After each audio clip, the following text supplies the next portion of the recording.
If you're listening to this, you obviously like podcasts, and you probably like music too. On Spotify, you can listen to all that in one place for free, and you don't need a premium account. Spotify has a huge catalog of podcasts on every topic, including the one you're listening to right now. On Spotify, you can follow your favorite podcasts so you never miss an episode. Download episodes to listen offline, wherever you are. Easily share what you're listening to with your friends via Spotify's integrations with social platforms like Instagram. Just search for the e-commerce minute on the Spotify app or browse podcasts in your library tab. And follow us so you never miss an episode of the e-commerce minute. Spotify is the world's leading music streaming service, and now it's your go-to for podcasts. It's the e-commerce minute, your daily dose of e-commerce, tech, and retail news with your hosts Bart Mraz and John Suter. The e-commerce minute is a production of Sumo Heavy, a digital commerce consulting firm in Brooklyn, New York, and Philadelphia. Find us on the web at sumoheavy.com. This episode of the e-commerce minute is brought to you by Send Pro Online from Pitney Bowes. With Send Pro Online from Pitney Bowes, it's just click, send, and save for as low as $4.99 a month. Send envelopes, flats, and packages right from your desk, and you're back in business in no time. And for being a loyal e-commerce minute listener, you'll receive a free 30-day trial to get started and a free 10-pound scale to ensure that you'll never overpay. Save time and money on mailing and shipping with Send Pro Online. Starting at $4.99 a month, you can qualify for special USPS rates for letters and priority mail shipping. Calculate exact postage online, and print labels right from your PC. So go to pb.com/minute to access this special offer for a free 30-day trial plus a free 10-pound scale to get started. That's pb.com/minute. Experience shipping made simple with a free trial of Send Pro Online from Pitney Bowes. It's e-commerce minute episode 531. In today's episode, rent space in your yard with Rent the Backyard. We all know how expensive the Bay Area is. The median household income in San Francisco is $98,710, which is about 63% more than national median household income of $60,336. For renters, a typical low-end apartment starts at around $4,500 a month. Yikes. It's hard to comprehend the struggles of keeping up with the cost of living in San Francisco, but a new startup has proposed a solution that could allow people to be able to afford to live in the Bay Area. Founded by Spencer Burleigh and Brian Bakerman, Rent the Backyard will help homeowners make some extra cash by renting out their backyard. The founders of Rent the Backyard hope to ease the Bay Area's housing shortage by building granny units. To rent out your backyard, all you have to do is own a home in the Bay Area, a struggle in itself, have a backyard that's at least 30 by 30, and live in your home most of the year. Rent the Backyard says the home comes with everything your guests need to live independently while also being radically sustainable since it's powered by Node, a company that builds sustainable houses. It's also built entirely off-site and requires minimal backyard assembly. Rent the Backyard works with a partner to build the apartment, finances construction, lists the property, selects the tenant, collects the rent, and serves as the landlord. In exchange, the owner of the yard gets an ownership stake in the unit and keeps 50% of the rent. The startup also handles the permitting, which co-founder Spencer Burleigh said has become much easier with recent changes in California law. Rent the Backyard hasn't actually built any apartments yet, but it's already signed up construction partners, and the goal is to get 10 units permitted and ready for construction by the end of the summer. Currently, the company is part of startup accelerator Y Combinator, which is the startup accelerator that invests in a large number of startups twice a year. So I have questions about this. The example they show on the website is obviously this very cool, ultra modern little apartment thing. I think that is really, really cool. What I'm uncomfortable with is the fact how much the backyard has control over every other aspect of this. Right. They select the tenants that they control everything. There should definitely be some sort of like vetting background check. Well, obviously, I'm not going to say obviously, but you would hope there would be. Would hope.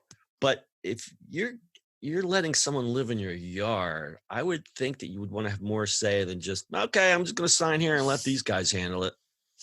Yeah, that's wipe the weird. Dust off your hand. Mm-hmm. I mean, I guess the Bay Area, that's the thing. Like, I mean, there's people that live in tents right now. Mm-hmm. Yeah, right. And I was going to bring up some examples. I mean, you have people living in tents. You have people living, 6 people in a 1-bedroom apartment with bunk beds. I mean, that's just the way it is.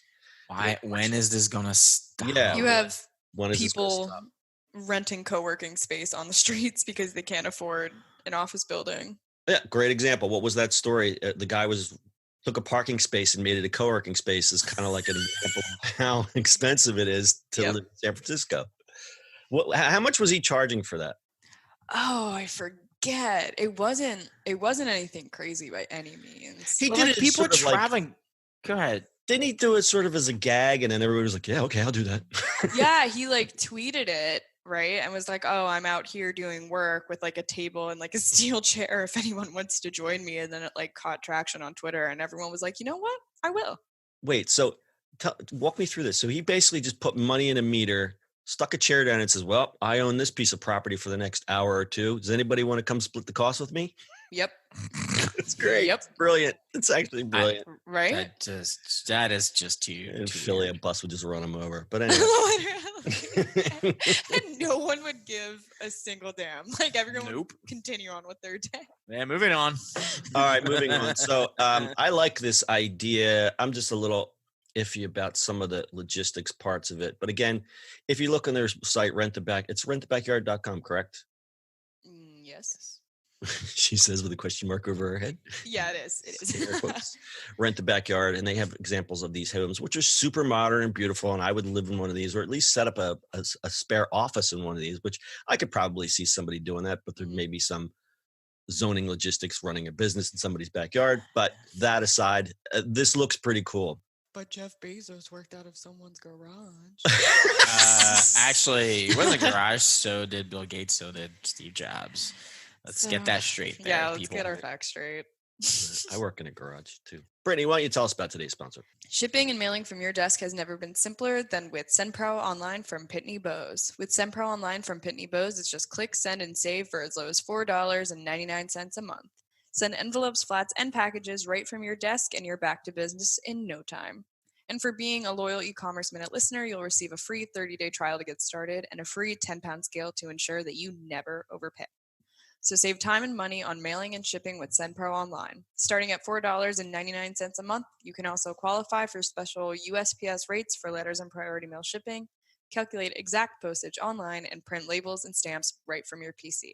So go to pb.com/minute to access the special offer for a free 30-day trial plus a free 10-pound scale to get started.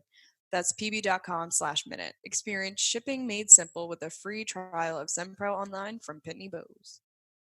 So according to the Committee to House the Bay Area, or CASA, about 300,000 of these small units can be built without affecting traffic or density. I guess they did some work with the local government to see the viability of this. And if they're saying 300,000 of these small units could be built, I think that's pretty impressive. But I don't understand the without affecting traffic or density. I mean, we're assuming that these people all Uber somewhere or ride the little scooters around. They get on the Amazon delivery bots and hitch a ride. Yeah, exactly. So on the company's website, there's a calculator of how much rental income you might earn, and it says that most owners will be able to make more than $10,000 of additional income each year. Nothing to sneeze at. They could just put that right towards their property taxes. Yeah. Seriously though. Yeah. Stop working in Silicon Valley. And over time, A PSA. Yeah, really. I think the bottom's going to fall out of that. Over time, Rent the Backyard will give the homeowner an increasing share of equity in the apartment until they completely own it after 30 years. Yeah, but they're not going to be there in 3 years. But that's pretty. Again, that's one thing that makes me sort of uncomfortable is that that Rent the Backyard has total ownership and control over this. Otherwise, I think it's a pretty cool idea. Yeah. Well, now I just rent everything, right? Your RV, your pool, your backyard, your home, your car. But you know what I think? I think that it is absolutely ridiculous that we live in a country where people have to make little homes in the back of people's yards so people can afford to live. That's just so good. Yeah, I think the Bay Area is a bit of an absurd, extreme example.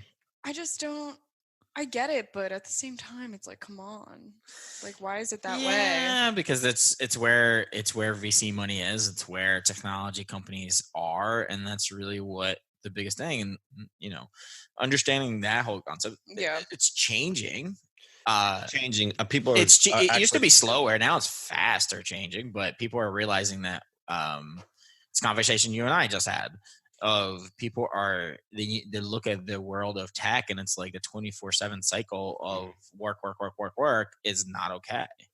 Yeah, and there's a broader conversation there, which relates not only to what it costs to live there, because the problem is what made San Francisco great is disappearing because the people that own the little shops and work in the service industry are getting pushed further and further and further out until it takes them 2 hours to get to work for a Right. job that they're only making, $15, $16 an hour at, which, okay, that's all it is. But they're serving these people that make $200,000, $300,000 a year.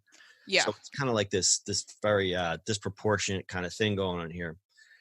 The other part, and Bart had touched on this, he's talking about the way the culture was like, yeah, bro, we're 24/7, we're super hustle. But a lot of people are getting burned out. You're going to start seeing a lot of companies kind of pivoting and appealing to that. Bart and I just had a conversation this morning. We won't tell you the company, but the company pivoted and basically said, in a nutshell, everybody's burned out. We're just going to make products that make people happy and don't make everyone crazy. And I think that's really kind of a noble thing, but it's also a great move from a perception standpoint, because if you go on Twitter every day, I see somebody that just goes, I can't take done. More. Yeah. What should I do?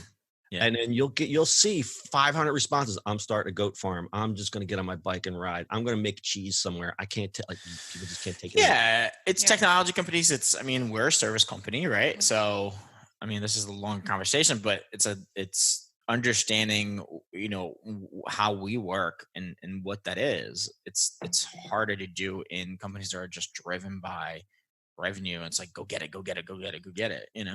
Yeah. And well, I'll give you the flip side of this. I read a great post by a designer. His name's Mike Davidson.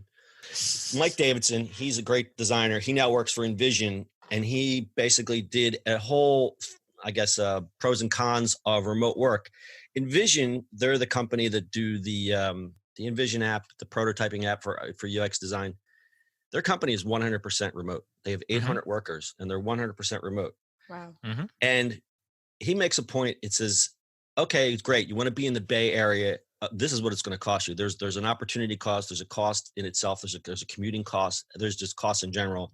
But the payoff is you're going to get, quote unquote, the best talent. That would be true in the next 2 years because a lot of people are leaving. But the theory is you'll get the best talent because they're in the Bay Area. Flip it on the other side. If you move to the center of the country, he gave the city, which I don't recall what the city was, but somewhere in Iowa or something like that. If you decide to start a tech company in Iowa, well, you're going to have a hard time finding true talent, not because it's not there. It's just, that's just not where the concentration is. Mm-hmm. Mm-hmm. But through the magic of remote work and video conferencing and all that, you could build a pretty kick-ass team and keep your numbers real low and your burn rate low and do everything really low and lean and mean. And I think a lot of people are waking up to that. Well, look at our company, right? We started remote and we're still pretty remote. For the most part. For the most part. We have an office in Philly, but we also moved about 50,000 different times. But it's not even that. It's because life changes, right? So we change lives and what we do and how we do it, and that's okay. And we're very, very set up for this. Anyway, so there's the rant about work. The culture of work. That's right. All right, very good. And I finally Googled the article. It's by Mike Davidson. He used to work for Twitter. Now he works for Envision. The article is called A Year of Working Remotely. Go check that out if you're into pros and cons of remote work. That's your e-commerce minute for today. We'll see you on the internet tomorrow. That's it for today's show. If you like the show, do us a favor and subscribe or leave us a review on iTunes. And don't forget, you can now listen to the e-commerce minute on your Amazon device. Just add e-commerce minute to your flash briefing. And finally, if you have a comment or suggestion or just want to say hi, find us on social media @Sumo Heavy.